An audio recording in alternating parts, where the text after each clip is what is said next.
지금까지 미음방식에 관련된 그 내용들을 쭉 이야기했습니다. 그래서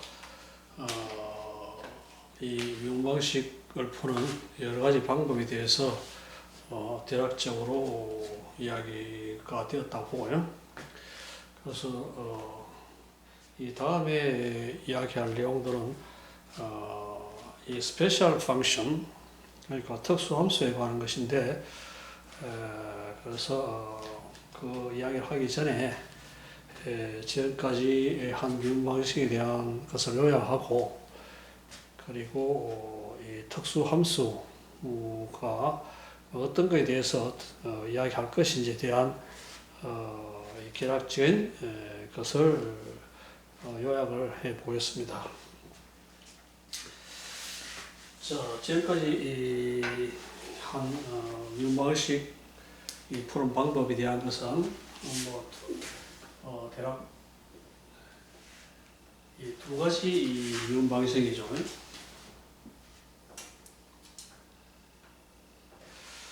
자, 하나는 ordinary differential equation이고, 그래서 우리가 상미분방식이라고 하고요.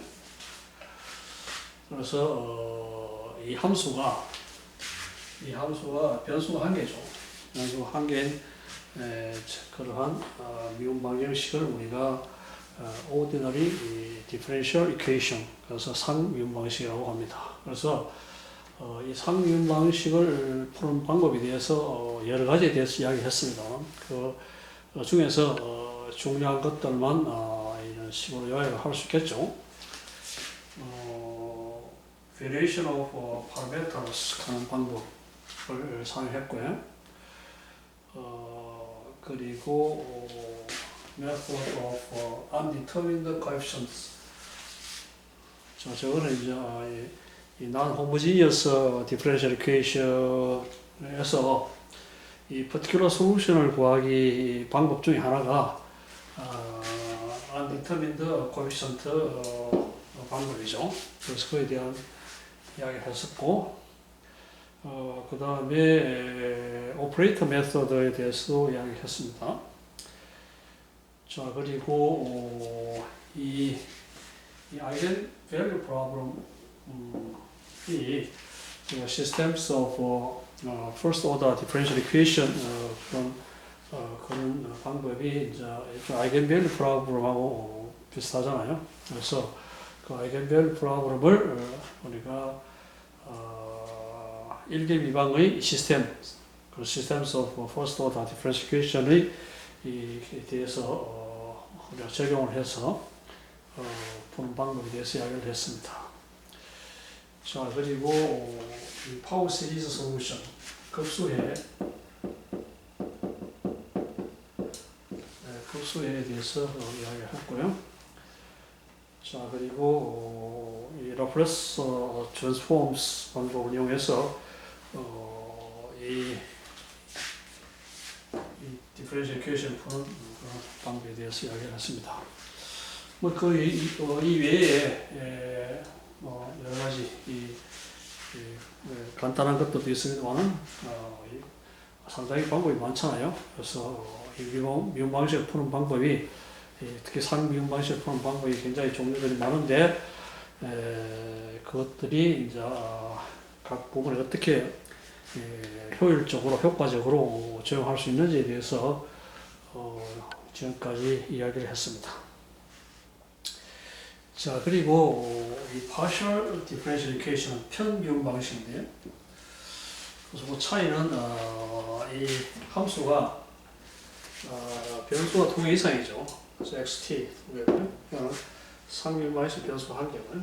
자, 그러한 미분방정식을 우리가 편미분방식이라고 합니다. 그래서 string equation이라든지 heat equation, pressure equation 이런 것들이 이 편미분방식인데요. 자, 그것을 푸는 방법은 간단해요. separation of variables 한 가지 대조 쓰는 게. 그래서 이 여러 종류의 편미분방식을 separation of variables 방법을 이용해서 어떻게 해를 구하는지에 대해서 이야기를 했습니다. 자, 그래서 이러한 ordinary differential equation, partial differential equation을 어떻게 해결하는지 그 어떤 방법을 통해서 그 문제를 푸는지에 대한 이야기를 지금까지 해왔습니다. 그래서 앞으로는 그 바탕에서 이 스페셜 펑션, 특수 함수라고 부르는 이 스페셜 펑션에 대해서 이야기를 진행하도록 하겠습니다. 그래서 이 스페셜 펑션에 대한 이야기를 하기 전에 앞으로 어떤 스페셜 펑션에 대해서 이야기할 것인지에 대해서 요약을 하겠습니다. 이 외에도 뭐 여러 가지 종류의 스페셜 펑션이 있습니다만 특히 물리학에서 많이 사용하는 스페셜 펑션 네 가지에 대해서 앞으로 강의가 진행될 겁니다. 그리고 이 스페셜 펑션의 경우에 많은 부분에 사실 퀀텀 메커닉스, 양자역학에 많이 적용이 됩니다. 근데 실제로 지금 양자역학 이 미분방정식, 파동방정식이잖아요. 이 양자역학의 파동방정식을 우리가 정확한 해, exact solution, 그래서 정확한 해를 구할 수 있는 것은 두 가지밖에 없어요. 첫 번째가 하모닉 오실레이터고, 두 번째가 하이드로젠 아톰입니다. 그래서 조화진동자하고 수소 원자에 대한 파동 방식이 전자죠. 전자의 파동 방식이 우리가 exact solution, 해를 구할 수 있고요. 나머지 것들은 정확하게 해가 보이지 않아요. 그래서 다른 것들은 사실 근사적인 방법, approximation 메소드를 사용해서 해를 구합니다만, 자, 그래서 이러한 그 양자역학에서 하모닉 오실레이터하고 하이드로젠 아톰의 해를 구하는데 많이 사용하는 것이 이제 이 특수함수 중에 하나입니다. 자, 그래서 첫 번째는 허미트 폴리노미얼, 발음이 좀 엘비트하기도 하고 뭐 허미트하기도 하고 여러 가지 발음이 있습니다. 허미트 폴리노미얼이라고 하겠습니다. 또는 허미트 펑션이라고 해도 좀 상관없습니다. 자, 그래서 이 허미트 폴리노미얼이 사용되는 것이 이 퀀텀 메커니컬 하모닉 오실레이터. 그래서 아까 좀 이야기했던 하모닉 오실레이터 문제를 그 파동 방식이죠. 그 해를 갖다가 구하는데 미분 방식, 하모닉 오실레이터 관계된 미분 방식을 푸는데 이 허미트 폴리노미얼이 이용이 됩니다. 자, 두 번째가 르전드르 폴리노미얼인데, 이 르전드르 폴리노미얼은 굉장히 여러 분야에 많이 사용되고 있어요. 물리 분야에서 특히 많이 사용하는 것이 electrostatic problems in spherical coordinate. 구면좌표에서 electrostatic problem이니까 이건 라플라스 이퀘이션이죠. 그래서 구면좌표에서의 라플라스 이퀘이션을 푸는데 제 르전드르 폴리노미얼이 이용이 됩니다. 그리고 이 수소 원자, 하이드로젠 아톰, 에너지 레벨을 구하는데 또 양자역학적으로 구하는데 르전드르 폴리노미얼이 이용되고 있고, 특히 르전드르 폴리노미얼이 수소 원자의 전자의 앵귤러 모션을 기술하는데 르전드르 폴리노미얼이 사용되고 있습니다. 자, 세 번째는 베셀 펑션이에요. 자, 베셀 펑션은 이 실린드리컬 코디네이터, 원통 좌표에서의 라플라스 이퀘이션을 푸는 데 베셀 펑션이 이용되고 있어요. 앞에 이야기했다시피 스페리컬 코디네이터, 구면 좌표에서의 라플라스 이퀘이션을 푸는 데는 르전드르 폴리노미얼이 이용되고 있고요. 대신에 이제 구면 좌표 아니고 원통 좌표, 구면 좌표. 자, 두 번째 학표에서의 라플레이스 이퀘이션을 갖다가 보는데 이 베셀 펑션이 이용되고 있습니다. 자, 그리고 베셀 펑션은 이 광학 부분에 프라운호퍼 디프렉션을 기술하는데 또 사용하고 있고요.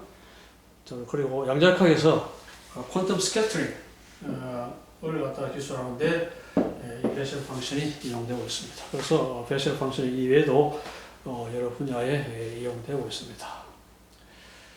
자, 그 다음에 라겔 이퀘이션, 라겔 폴리노미알은 수소 원자에서 전자죠. 이 전자의 이 궤도 운동, 궤도 운동이라기보다는 레디얼 모션이니까 이 반경이죠. 핵이 있고 이 전자가 핵 주위를 도는데 이 반경에 관계되네요. 궤도 아닙니다. 궤도는 사실 앞에 레전드가 이게 사실 궤도는 그래서 앵귤러 모션이죠. 자, 그래서 레디얼 모션은 결국 이제 이 반경이 이제 그 에너지 레벨에 따라 달라질 것인데 그걸 어떻게 기술하는데 라겔 폴리노미알이 이용됩니다. 자, 그래서 이 특수함수 중에서 물리학에서 많이 사용되는 이 네 가지 경우에 대해서 우리가 이야기를 앞으로 진행하도록 하겠습니다. 그래서 보다시피 많은 특수함수들이 실제로 이제 양자역학, 특히 이제 하모 오실레이트하고 하이드로젠 아톰을 갖다가 그 운동을 기술하는데 그 하이드로젠 아톰의 일렉트론들의 운동을 기술하는데 많이 사용되고 있다는 것을 볼 수가 있습니다.